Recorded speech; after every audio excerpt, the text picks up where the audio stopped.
Bom, nós vamos dar agora sequência à segunda parte da nossa aula sobre pedidos, tá?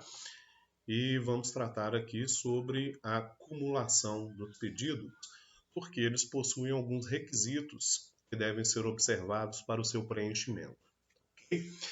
Bom, existem alguns requisitos e o primeiro deles, no caso de acumulação de pedidos, é que os pedidos eles devem ser compatíveis entre si. Tá? Ou seja, eles devem guardar alguma pertinência material. Na aula e material enviado para vocês, por escrito, a gente utiliza como exemplo a questão de um contrato. Vamos imaginar que eu demande em juízo, ajuize uma ação, pretendendo a nulidade daquele contrato. Venho dizendo na minha petição que aquele contrato não obedeceu à forma prescrita em lei para a sua validade. Portanto, venho pretender a sua anulação. E cumulo o pedido dentro dessa mesma ação de revisão daquele contrato, porque entendo que aquele contrato se encontra excessivamente oneroso para uma das partes, ok? Neste caso, pessoal, não há compatibilidade entre os pedidos. Ora, se eu desejo a nulidade contratual e, consequentemente, a sua declaração de invalidade, isso implica dizer que o contrato não produz efeitos. Consequentemente, não há possibilidade de se aplicar sobre aquele contrato qualquer análise revisional. Não há que falar da revisão de um contrato que é inválido ou que não possui efeitos válidos, não é mesmo? Mas, há uma possibilidade de se realizar pedidos incompatíveis, ok? Por quê? Porque na acumulação imprópria que nós analisamos na primeira parte de nossas aulas, tá? Elas não exigem como característica a compatibilidade dentro desses pedidos. Todavia, na construção da minha petição inicial, eu tenho que utilizar uma técnica redacional que indique se tratar de uma pretensão que envolve aqui uma acumulação imprópria de minhas pretensões, ok? Eu tenho que tratar da regra da eventualidade ou demonstrar a natureza alternativa daquele meu pleito realizado. Ok? Por exemplo, eu tenho que apresentar, na regra da eventualidade, a causa de pedir para todas as minhas pretensões, dizendo a seguinte expressão: não sendo possível acolher a primeira, que se acolha a segunda. Ou apresentar na minha técnica relacional o porquê estou formulando duas pretensões e que, não havendo precedência por este ou por aquele, basta o juiz dizer se defere A ou se defere B, se defere este ou se defere aquele pedido. Ok? Então, a primeira regra para acumulação é que eles devem ser compatíveis, tá? Todavia, se o desejo é fazer uma pretensão que envolva pedidos incompatíveis, eu utilize a técnica redacional da acumulação imprópria de pretensões, ok? Uma outra requisito que deve ser observado aqui, tanto faz se a regra será da acumulação própria ou da acumulação imprópria, é que o juízo que irá conhecer daquela pretensão, ele deve ser competente para o exame de todas as pretensões que foram deduzidas, ok?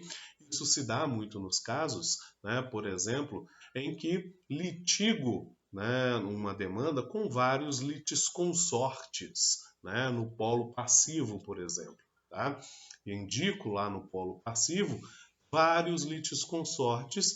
Esses litisconsortes, eles possuem competências distintas. Tá? Como, por exemplo, um indivíduo que tem como competência em razão da pessoa da Justiça Federal. E o indivíduo que tem como competência, em razão da pessoa, a Justiça Comum Estadual. Tá? Nestes casos, o juiz, se ajuízo essa pretensão na Justiça Comum Estadual, ele não terá competência para o exame de todas as pretensões, e sim somente aqueles que se referem à sua competência originária, que é a competência da Justiça Estadual, no nosso exemplo. Também poderíamos ter, né, uma mesma pessoa que pretende pretensões dentro do plano material, né, que são de competências distintas. Como, por exemplo, né, no exemplo utilizado no material enviado para vocês, o caso do caseiro. O caseiro de determinado sítio ou de determinada fazenda ajuiza uma ação contra o respectivo proprietário, visando a uso capião do terreno onde trabalha. Né? E na impossibilidade de acolhimento dessa pretensão, seja reconhecido o vínculo empregatício na qualidade de caseiro. Neste caso, nós vamos também aqui ter um problema de cumulação de pedidos. Por quê? Porque a competência material para o exame a uso capião será da Justiça Comum Estadual. Né? No entanto, a competência para o reconhecimento do vínculo empregatício na qualidade de caseiro fica reservada à Justiça do Trabalho. Né? Nestes casos, há uma incompatibilidade aqui no que se refere à competência que impede a acumulação destes pleitos, ok? Nestes casos, o juiz ele não tem a necessidade de indeferir toda a petição inicial, mas tão somente aquele pleito ou aquela competência que não lhe é de sua responsabilidade, ok? E o terceiro requisito é o requisito da compatibilidade procedimental entre os pleitos que estão sendo objeto de pretensão. Né? Os pleitos eles devem ser compatíveis em seu procedimento.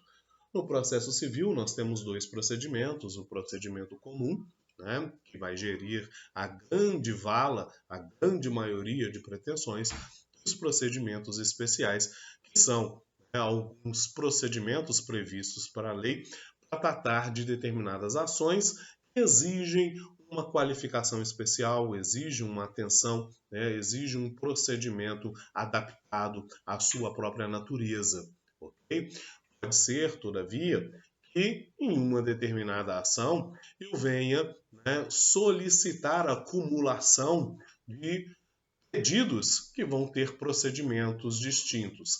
Num primeiro momento, essa quebra de compatibilidade procedimental, ela poderá ser resolvida pela cláusula geral de adaptabilidade de procedimento. Tá? Isso quer dizer o quê?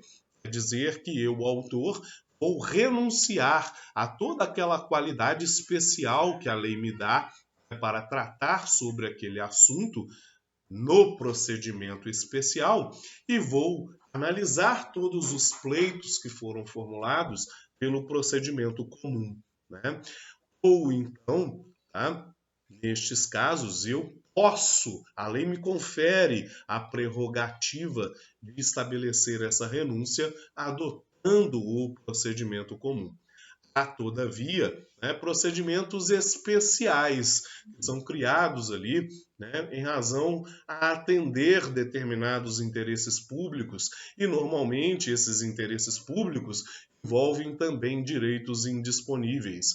Neste caso, os procedimentos eles são obrigatórios, eles são inderrogáveis pela vontade do demandante, não vai poder abrir mão dele optando pelo procedimento comum. Nós temos como exemplo dessas condições o inventário, a partilha, a interdição, as ações de desapropriação, as ações de controle concentrado de constitucionalidade de leis.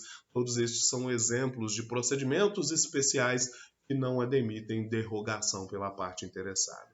Ok?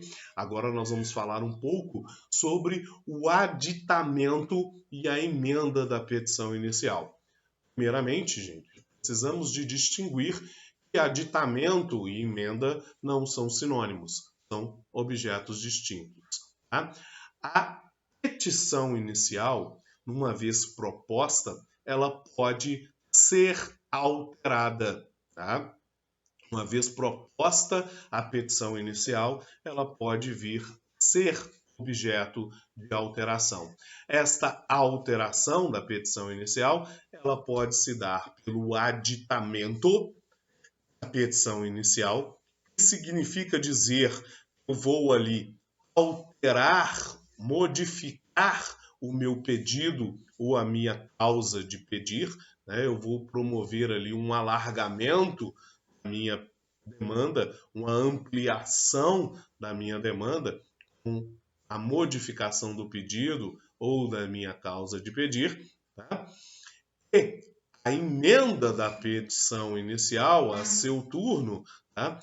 Trata-se de uma correção, tá? Uma resposta que vou dar a uma determinação judicial para corrigir alguma irregularidade percebida na propositura da minha petição inicial. Okay?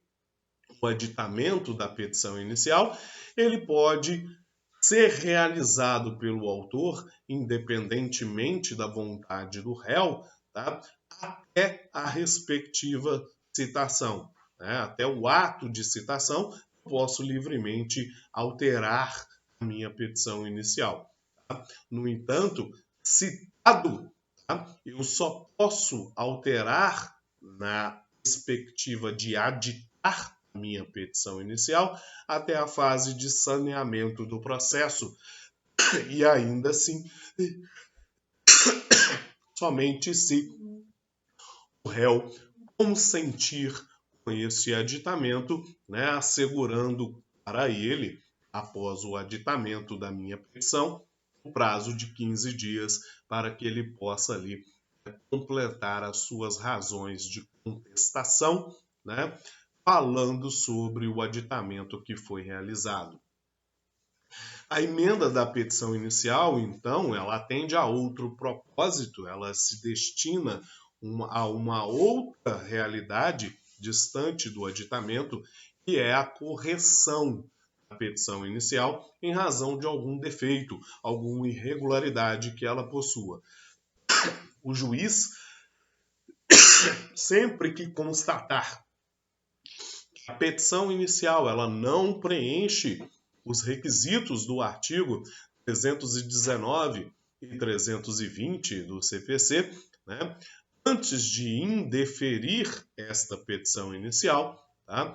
Sempre que o vício ele tiver uma natureza sanável, ele deve oportunizar à parte a possibilidade de correção desse vício e determinar sua intimação para que corrija essa petição inicial dentro de um prazo de 15 dias, advertindo que a não correção, né, dessa petição implicará, né, na necessária indeferimento da petição inicial.